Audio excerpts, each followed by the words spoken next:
Bom dia, boa tarde, boa noite no mundo do conhecimento. Bem-vindo, caro ouvinte. Por aqui falamos sobre inovação, tendências, dicas e a prática da medicina, além de assuntos sobre qualidade de vida. Por aqui, compartilhar conhecimento não é dividir, mas multiplicar. Que tal falarmos sobre um assunto sem fronteiras no mundo do conhecimento? Medicina do conhecimento é ciência e informação a qualquer momento e em todo lugar. Eu sou o Pablo Guzmão, anestesiador. Seja bem-vindo a mais um episódio da temporada do nosso podcast Medicina do Conhecimento, onde desvendamos os mistérios da medicina de um jeito que você entenda e se interesse. Vivemos num mundo que cultua o corpo e a forma física. Malhar, correr, nadar traz um status de longevidade. Mas e o seu cérebro? Você o exercita? Seria possível fortalecer o cérebro como fortalecemos os músculos? Eu converso com meu amigo de mentoria, Dr. Camilo Azeredo, médico neurologista, mineiro de Belo Horizonte, que sempre teve o sonho de ajudar pessoas através do cuidado com a saúde. Ele é formado pelo FMG e se tornou neurologista pela Santa Casa de Misericórdia de BH. Atualmente, ele se dedica ao seu consultório em Betim e atende por telemedicina e conscientiza seus pacientes através dos conteúdos de seu blog, YouTube e seu Instagram. Nosso objetivo nesse episódio é contribuir para mais saúde e qualidade de vida. Fica a dica: cuide bem do seu cérebro. Seja bem-vindo, Camilo, ao mundo do conhecimento. Desde que você fale mais de você para os nossos ouvintes.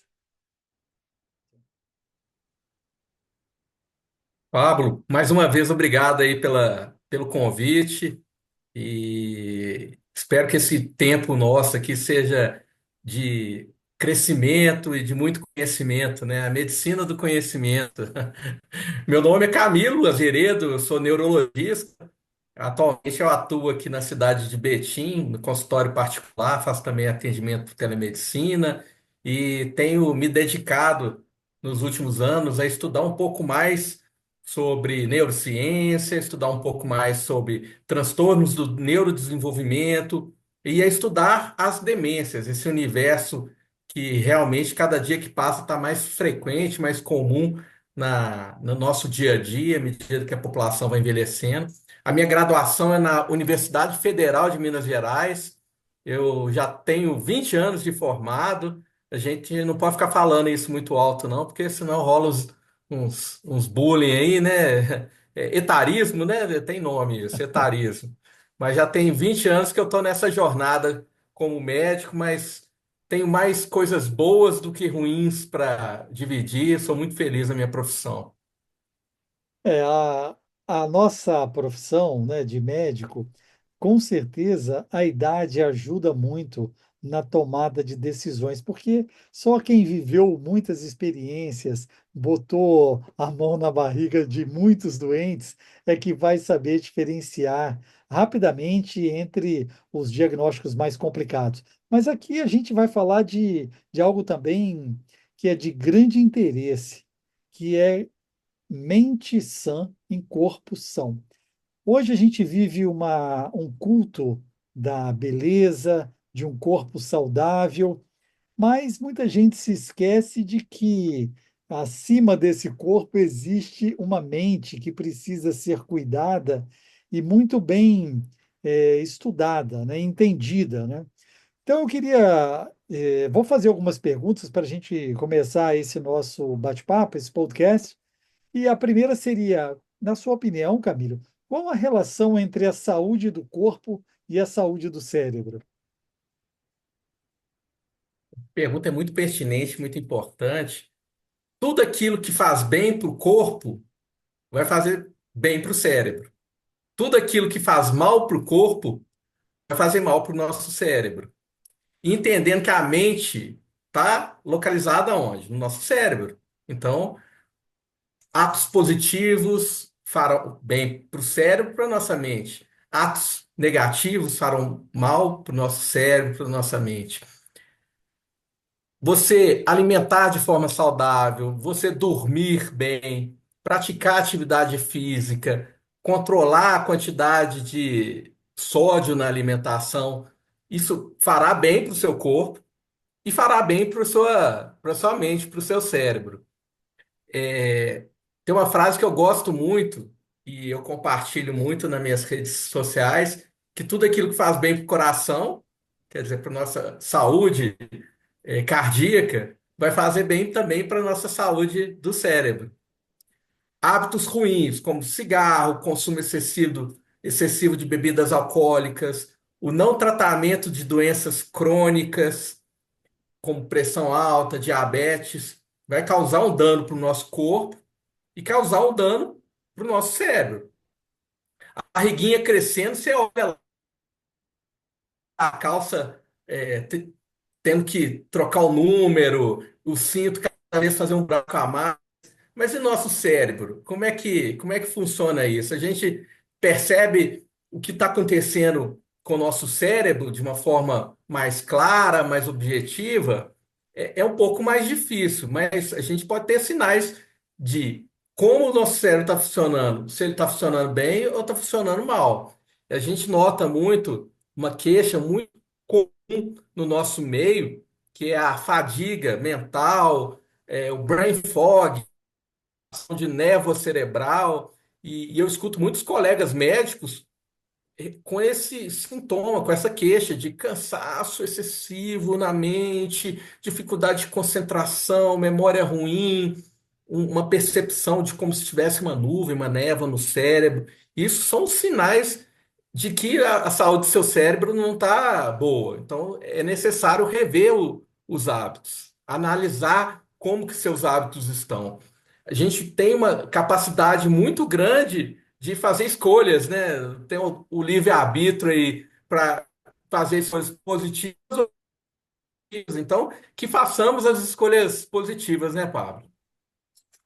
Então, nesse ponto de vista que você acabou de levantar, acho muito interessante que muita gente fica preocupado com atividades, exercícios para manutenção de uma produção cerebral constante, que achando que com isso nós poderemos prevenir algumas doenças degenerativas, né? Doenças que afetam a nossa cognição. Mas nós esquecemos muitas vezes que fazemos parte de um ecossistema, né? De um conjunto de órgãos. E aí eu queria te perguntar, da sua opinião, a alimentação pode influenciar o funcionamento do cérebro? Alimentação e cérebro têm uma relação muito próxima, fazendo aquela associação, né? Se você dá bons alimentos para o seu cérebro, bons aminoácidos, bons carboidratos, boas proteínas, o seu cérebro vai utilizar desses para funcionar melhor.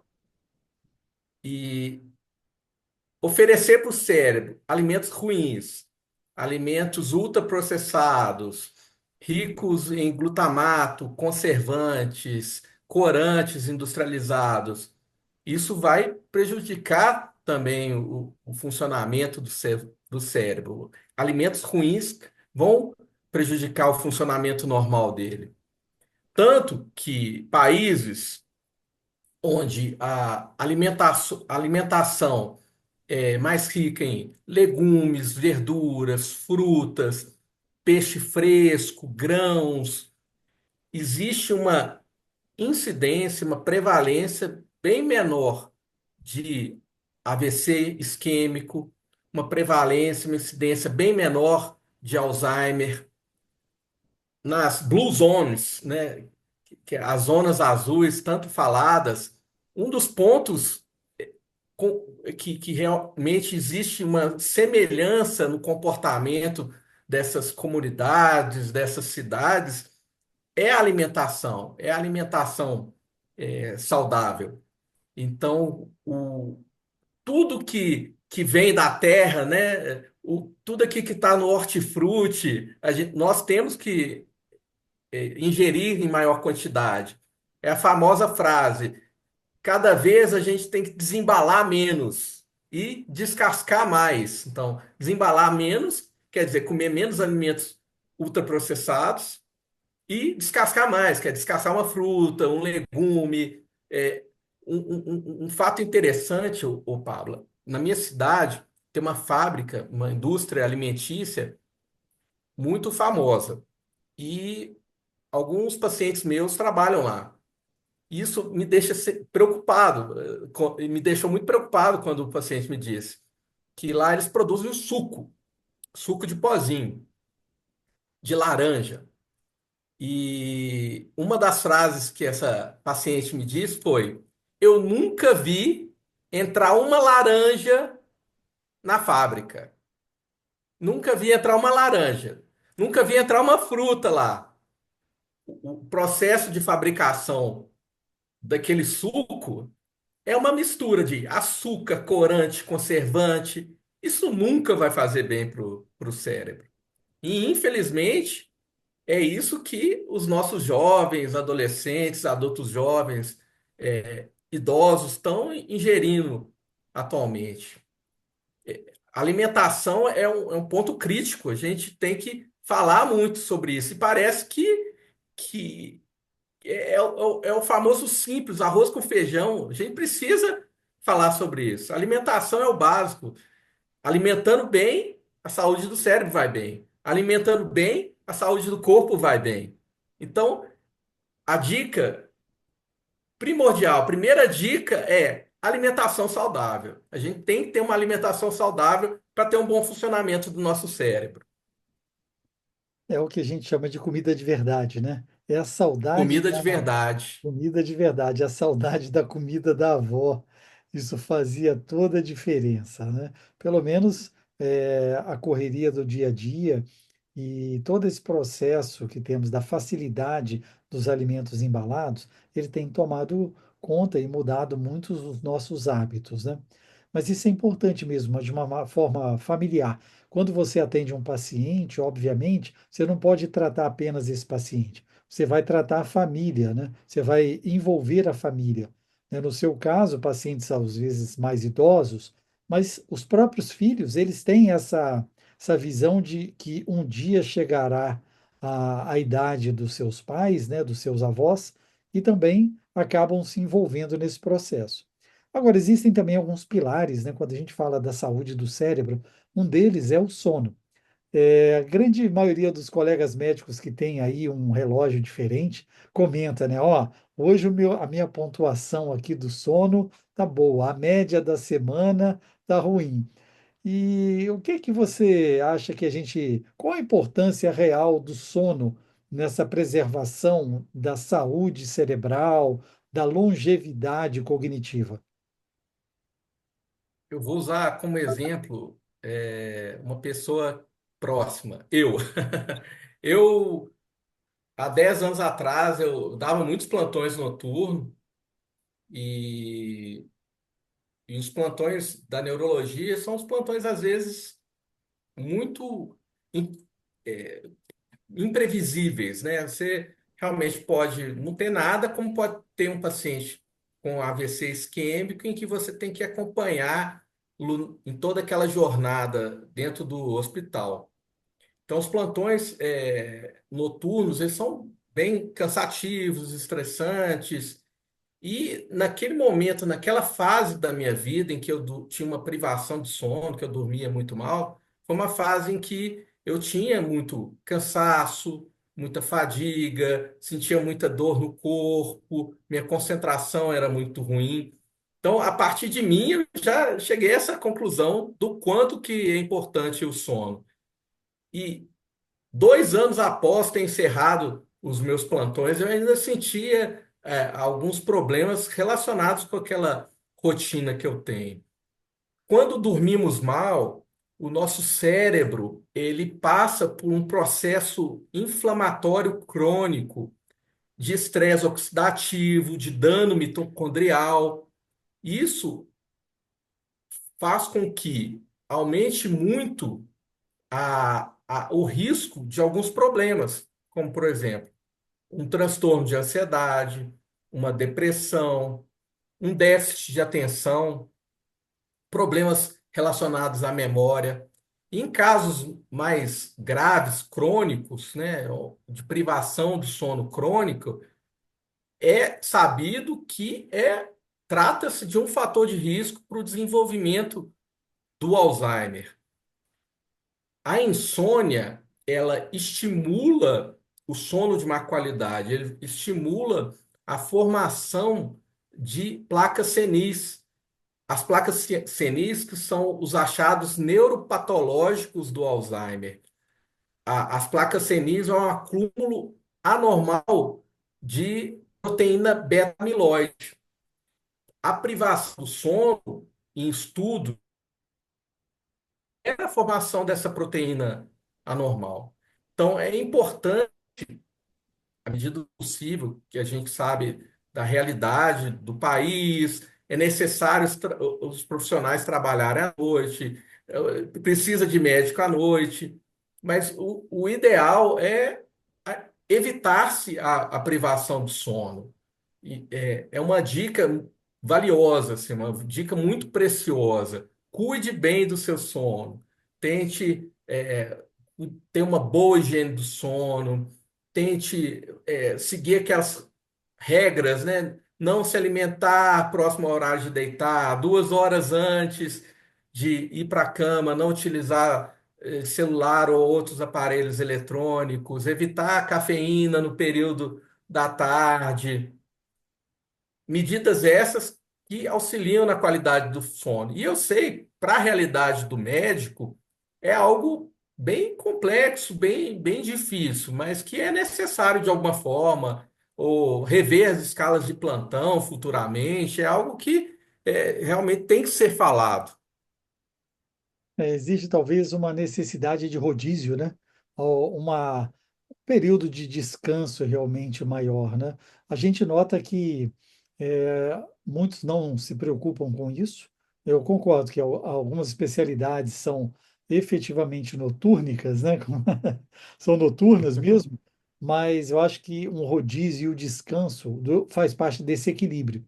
Agora, você pode nos dar algumas dicas de como podemos ter um cérebro mais saudável no dia a dia? Eu dei 2 dicas aqui: alimentação saudável, sono, né? Realmente manter uma boa rotina de sono, uma boa higiene do sono. A prática de atividade física é algo muito poderoso para a saúde do nosso cérebro. Existem inúmeros estudos mostrando, dentro da minha especialidade, o poder que a atividade física tem na prevenção de doenças neurodegenerativas, seja doença de Parkinson, doença de Alzheimer, redução de risco de doenças cerebrovasculares, então redução de risco de AVC. Então, a prática de atividade física é algo que tem uma importância muito grande, independente se são exercícios aeróbios, anaeróbios, exercício físico. Não ficar parado é muito importante. Outro ponto é manter-se atualizado. Isso, nós médicos, nós somos caxias, né? Nós somos nerdolas, né, Pablo? Então, nós gostamos de estar nos atualizando. E isso é importante. À medida que nós estudamos mais, que saímos um pouco da nossa área de atuação, tentamos aprender uma nova língua, isso vai estimular a neuroplasticidade, isso vai estimular a formação de novas sinapses, novas conexões. Então, o estudo ativo, ele é muito importante. O interessante, tem um estudo em freiras em que concluiu-se que aquelas freiras, foi acompanhando essas freiras ao longo das décadas, que aquelas freiras que tinham uma vida intelectual mais ativa, elas tiveram menos risco do desenvolvimento do Alzheimer. Então, a partir disso, nós já temos, então, um entendimento da importância de se manter com a mente ativa. Outro ponto que é muito importante é socialização. O isolamento é um fator negativo para o cérebro. Então, o indivíduo ficar muito isolado, não está em ambientes com pessoas, não estimular o diálogo. O isolamento é algo ruim para o cérebro. Então, mantenha-se conectado às pessoas. Então, a conexão ela é muito, muito importante.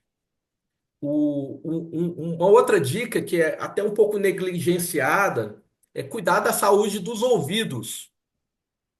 A baixa audição, a hipoacusia, é uma doença, é um problema que vai afetar também a saúde do nosso cérebro. Pode afetar a saúde do nosso cérebro. Voltando ao tema Alzheimer, a baixa audição é um fator de risco para Alzheimer. Então, nós precisamos cuidar da nossa saúde auditiva. Cuidado com a saúde em termos do humor, de ansiedade. Então, a gente tem que buscar realmente evitar uma ansiedade, evitar uma depressão. Isso vai ajudar também na saúde do nosso cérebro. Então, as dicas básicas de que eu digo aí que são fundamentais são essas. E a gente vive momentos, né, comuns na vida do médico de muito estresse. O médico que lida com a emergência, o médico que tem que tomar decisões rápidas, assertivas. Como que a gente pode falar para os nossos ouvintes como que o estresse afeta efetivamente o cérebro? O estresse é um fator de risco muito grande para a nossa saúde cerebral. Assim como a insônia, assim como alimentos ultraprocessados, o estresse também estimula aquele processo inflamatório crônico. O estresse também vai acelerar o dano mitocondrial. O estresse, ele vai ativar a formação dessas proteínas anormais no nosso cérebro, que são as proteínas beta-amiloide. O, é importante existir um manejamento do estresse. É importante falar-se sobre esse tema e tentar encontrar formas de minimizar o estresse na classe médica. E o estresse, não só para a saúde do cérebro, ele faz com que aumente bastante também o risco cardiovascular, infarto, arritmias. Existem vários estudos mostrando que a sobrevida dos médicos é menor do que da população geral. É um dado muito dito, muito comentado e que necessita todos nós fazermos uma reflexão sobre o tema. E como que minimiza o estresse? Como diminuir esse fator nos médicos? Redução de carga horária, trabalhos excessivos, trabalhar em grande pressão durante horas e horas. É importante ter essa redução. Aí vem, de novo, né, o cuidado com a alimentação. Nós médicos, em vários momentos, negligenciamos muito o que nós comemos, geralmente dando preferência para alimentos rápidos, né? E isso faz com que a nossa saúde vá lá embaixo e a saúde dos nossos pacientes lá em cima, né? Então, o médico tem uma tendência a negligenciar muito, muito a saúde. Prática de atividade física, alimentação, cuidado com o sono. Então, são pontos muito importantes para minimizar esse estresse crônico. É interessante, às vezes, a gente olha para as pessoas, né, sem etarismo, claro, de dizer, poxa, essa pessoa tem uma idade, né, é tão jovem, mas tem um cérebro, mas parece velho, né? O cérebro envelhece realmente? Como que a gente pode retardar esse processo? Sempre quando um paciente meu pergunta isso, "Ah, doutor, o cérebro envelhece?" Eu faço a seguinte analogia. Seu cabelo não fica branco? Sua barba também fica branca? Sua visão fica ruim? Sua pele fica enrugada, é, seus músculos ficam um pouco mais fracos à medida que vai envelhecendo? Sim. Então, não é diferente com o cérebro. Então, o cérebro envelhece. Como que se é notado, né?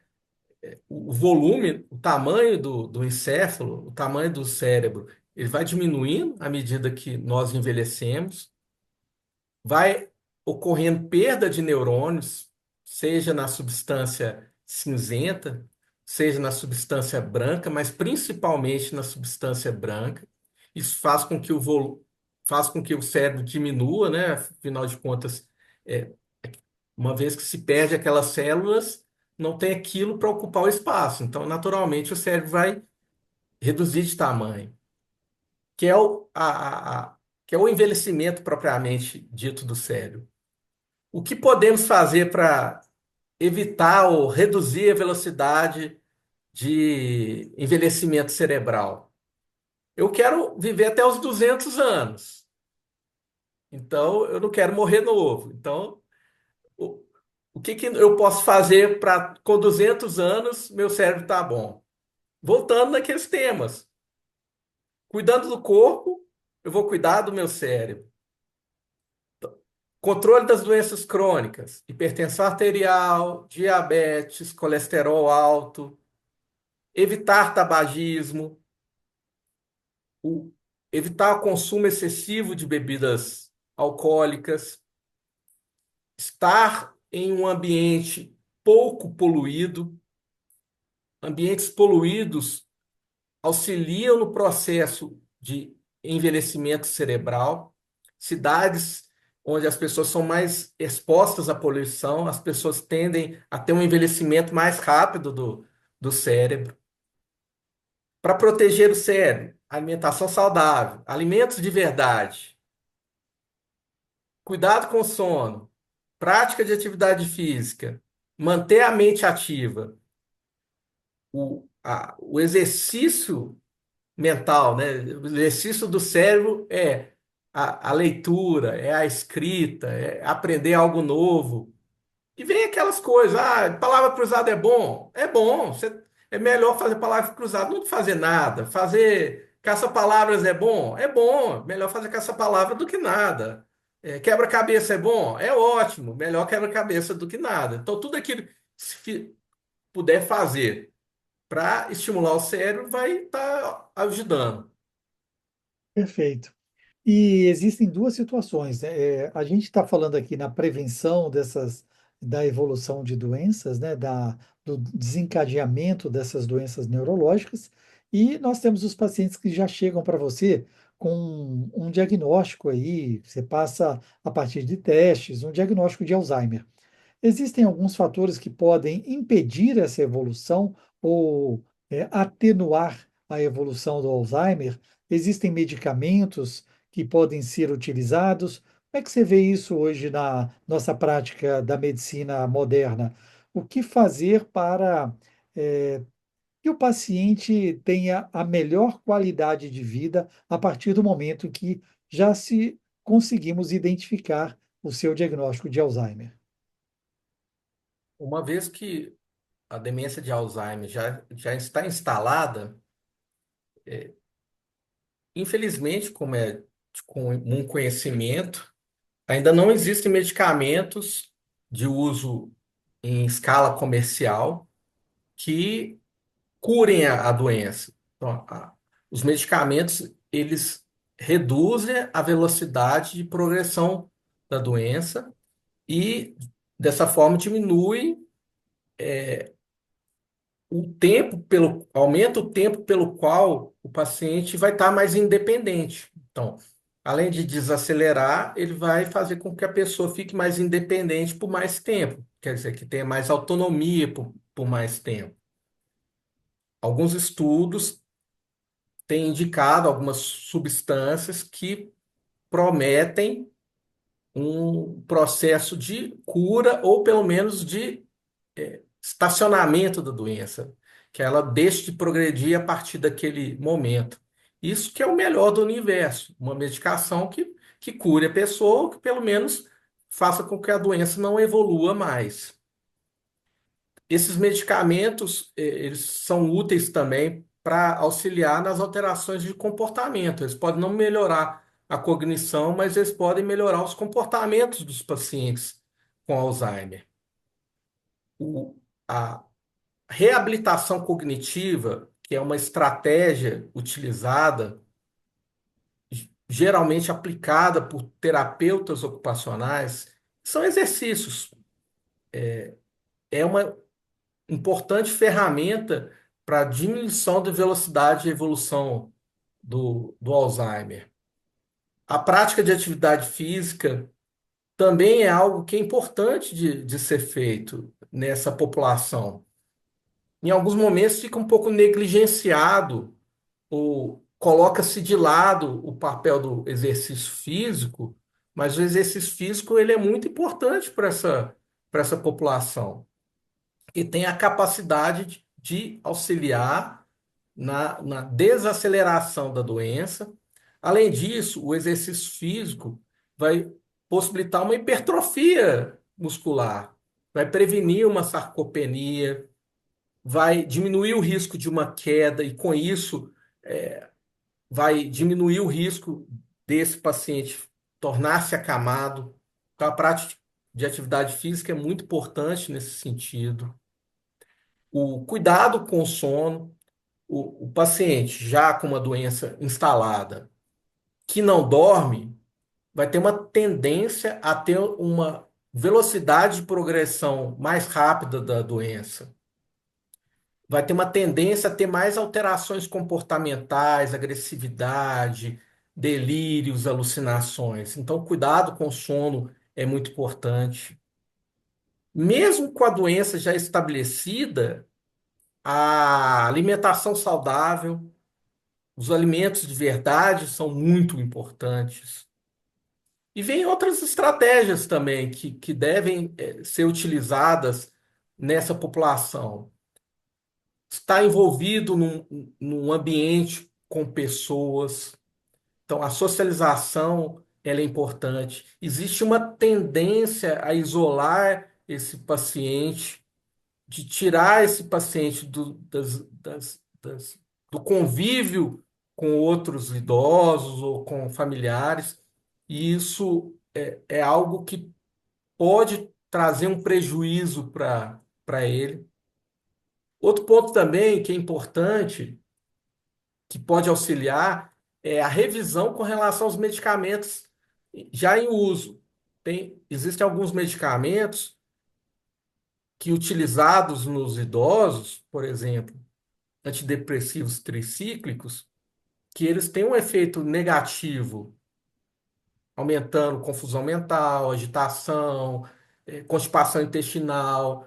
Então é importante também ter uma revisão com relação aos medicamentos. Alguns medicamentos podem estar fazendo o mal. Excelentes dicas, Camilo.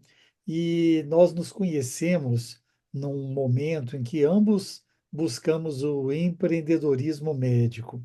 E você, eu já percebi ao longo dos últimos meses, a sua busca é pela excelência do cuidado com os seus pacientes. Eu queria te perguntar como que o paciente te acha, o seu site, a sua rede social, e que você falasse como que atualmente você mudou a forma de se comunicar com seus pacientes. O que que isso mudou para você e para os seus pacientes aí? O empreendedorismo médico, ele me auxiliou a ter novamente brilhos nos olhos. Nosso mentor Lourenço Tomé, ele fala muito essa frase, então tá envolvido nesse ambiente de empreendedorismo fez eu amar a medicina igual eu amei lá no início quando fui escolher ela como profissão. Não que eu tenha deixado de amá-la, mas o excesso de trabalho, as pressões em vários sentidos, isso foi diminuindo aos poucos minha energia e o brilho dos meus olhos. Isso acaba que estava afetando também a minha capacidade de assistência, a minha capacidade técnica. Então, uma vez que eu me envolvi no empreendedorismo, eu voltei àquela estrutura básica, ao meu cerne, né, ao meu núcleo, antes de ser médico, e com isso, essa energia voltando, ela refletiu, está refletindo de uma forma muito positiva no meu cuidado com meus pacientes. Eu passei a ter uma percepção melhor com relação aos problemas. Eu passei a estimular mais a minha escutatória, que é a- uma característica importante do médico, é escutar o paciente. E quando a gente está inserido em algumas situações, em alguns ambientes de trabalho, ela é colocada de lado. Então, o médico torna-se aquele membro ativo e tentando encurtar os processos, e com isso o resultado final nem sempre era muito favorável, muito positivo. Então, o empreendedorismo me fez entender aquilo que eu quero como médico, aquilo que eu quero como neurologista, que eu quero estimular os meus pacientes além daquilo que eu fazia anteriormente, que eu não quero ser o médico somente prescritor. Os medicamentos são importantes, eu não tenho dúvida nenhuma com relação a isso, mas eu precisava de ter tempo para orientá-los com relação a mudanças de hábito, orientá-los com relação a importância da alimentação, da prática de atividade física e algumas questões que às vezes deixavam passar e que prejudicavam o resultado final do meu paciente. Eu tenho mais tempo hoje para estar conversando com eles, que eu tomei a decisão lá atrás de encerrar meus atendimentos por plano de saúde. Atualmente eu atendo somente no consultório privado e eu utilizo de ferramentas que antes eu nem imaginava que eu poderia utilizar, o uso da própria inteligência artificial como algo que me auxilia a criar conteúdos pós-consulta para os meus pacientes. Hoje eu tenho mais tempo de descanso, hoje eu tenho mais tempo para minhas atividades extra-medicina, que impactam diretamente na medicina. Então, o empreendedorismo médico me fez reconectar novamente com minha vida. E quem tiver interesse de acompanhar meus conteúdos nas redes sociais, o meu Instagram é @Camilo Azeredo. Lá eu falo principalmente sobre a saúde do cérebro, tenho um enfoque grande nas demências, porque eu quero poder impactar a população em relação a esse tema, eu quero poder trazer conhecimento com qualidade sobre esse tema e auxiliar também os familiares, os cuidadores desses pacientes que estão muito soltos por aí, que estão sofrendo demais e não sabem muito o que fazer frente a um diagnóstico, frente a uma evolução de uma doença que traz um impacto muito grande para toda a família, que é o Alzheimer. Isso aí, a nossa missão realmente é divina e nos reinventarmos faz parte desse processo. E acender a chama que nos trouxe, que nos fez escolher essa profissão pelo qual dedicamos 24 horas por dia e toda a nossa vida. A gente não deixa de ser médico em nenhum momento, em nenhum minuto. Nem quando você está viajando no avião, né, alguém vai lembrar de você. Se tiver um médico a bordo, por favor, né, vem aqui, né, se identifique, né? Então a gente está aí, firme para qualquer situação. Eu queria te agradecer muito, foi uma grande honra começar essa nova jornada do podcast Medicina do Conhecimento com você. E queria que você deixasse aqui um recado para a gente tem os colegas anestesistas, médicos de outras especialidades e também muitos acadêmicos de medicina que nos escutam. Uma mensagem para o acadêmico de medicina. Hoje, nessa reviravolta, nesse mundo globalizado e intenso, O que que o acadêmico deve focar? Qual seria um bom caminho para a escolha no engrandecimento da sua profissão? Uma sugestão poderosa que eu faço e que demorou talvez umas 2 décadas para eu entender é: conecte-se com as pessoas certas. Procure ajuda. Não tentar sozinho, você vai ter resultado, mas com as pessoas certas é muito mais fácil. Saia da zona de conforto, entre numa zona de desconforto, mas de preferência com as pessoas certas ali do seu lado para estar te auxiliando no processo. Se você é o cara mais inteligente da mesa, tá na hora de trocar de mesa, tá na hora de conectar com outras pessoas. Então, fortaleça o network. Isso é uma das coisas assim que para mim tem feito muita diferença na minha profissão. E eu sou muito grato com as pessoas que eu tenho me conectado ao longo dos últimos anos, dos últimos meses. E eu digo que isso é uma das formas mais poderosas de realmente você crescer cada vez mais dentro da sua profissão. Muito obrigado. O Medicina do Conhecimento estará sempre com as portas abertas para recebê-lo. E vamos cuidar do cérebro para que tenhamos uma mente sã num corpo saudável. Muito obrigado, Camilo. De nada. E aí, caro ouvinte, gostou? Eu tenho duas dicas para você. Escute a nossa rádio web Medicina do Conhecimento nos seus melhores momentos de esporte, lazer, no deslocamento para o seu trabalho. Basta acessar www.medicinadoconhecimento.com.br. E também você pode fazer parte da nossa comunidade Medicina do Conhecimento, no ecossistema digital SD Conecta. Lá nós discutimos assuntos relevantes com grandes especialistas na medicina perioperatória. Para o nosso podcast, você escolhe a plataforma agregadora no Spotify, Deezer, Apple Podcast, SoundCloud, YouTube. Você pode até pedir para Alexa. Basta dizer, Alexa, toca a medicina do conhecimento. Na medicina do conhecimento, você escolhe o player da sua preferência e é muito importante o seu feedback. Mande sua pergunta, um comentário ou sugestão para o próximo tema do nosso podcast. Compartilhe nas suas redes e deixe seu like. Isso aumenta a divulgação do projeto. Fique ligado nas redes sociais Twitter, Facebook e Instagram, Medicina do Conhecimento. Afinal, compartilhar é multiplicar.